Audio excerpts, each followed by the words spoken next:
So a survey is one of the best way in understanding the people's choice, attitudes, or feelings on certain issues. It helps in determining the reaction of the respondent, and based on the survey results, one could design one possible action to best done, or a solution to a problem, or a remedy to a disease, or an answer to a question. So in this survey that I conducted is about a study of Filipino individual views to our country's new possible vaccination protocols.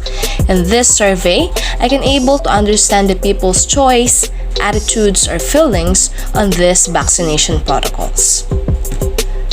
So there are 3 steps in conducting a survey. And the first one that I did, and the first step is I should decide on the 4 or 5 option survey question. Then make a tally chart having its heading with appropriate title. The question should follow the guidelines of making an effective survey question. Formulate questions that address the aim and need of the research. The question should be clear, concise, and efficient. And the heading and the title should reflect the focus of the survey. And here is my questionnaire.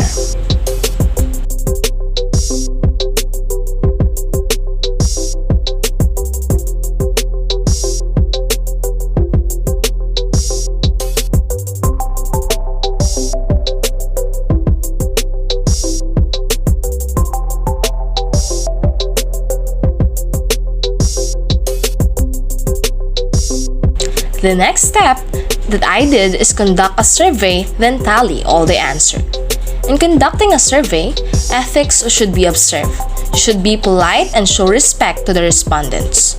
You should maintain a friendly atmosphere so that respondents may not feel so intimidated. Make sure all answers are noted. Plan for a more systematic way of tallying. In conducting my survey, I got 6 respondents and I have made sure that their answers will be treated confidentially. And the last step that I did was count the numbers, making the item having the list to go the greatest tallies. Then make a graph representation of the results. So observe accuracy and honesty in tallying. Results can be presented using any graphics. Most commonly use a chart and organizers.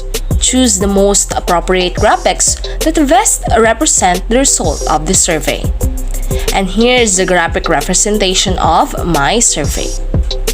From the survey, the age of the respondents are 15 years old and below, 0%, 16 to 17 years old, 66.7%, 18 to 19 years old, 33.3%, 20 years old and above, 0%. On the gender, we have male 16.7%, female we have 83.3%. On the first question, if they already have COVID-19 vaccines, we can see that they are all fully vaccinated. In addition, do you agree with the no vaccine, no ride policy? Based on the interview and on the survey, strongly disagree 16.7%, disagree 16.7%, agree 50%, strongly agree 16.7%. It means that most of them are agree with this no vaccine or no ride policy. And on the third question, do you agree with the no vaccine or no entry policy?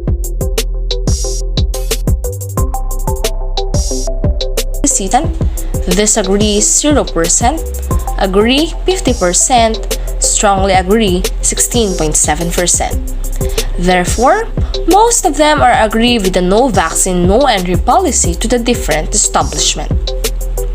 And to the fourth question, do you agree with the mandatory vaccinations to every Filipino citizen? Strongly disagree 0%, disagree 50%, agree 33.3%, and strongly agree 60.7%. So some of them are agree with it and some of them are not with the mandatory vaccination to every Filipino citizen. And the last question, Do you agree that the COVID-19 vaccine is the solution or the treatment for this pandemic?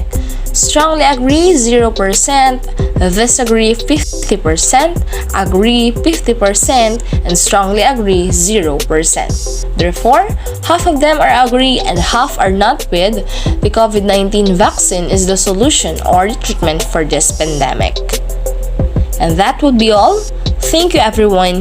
God bless to all of you and mabuhay.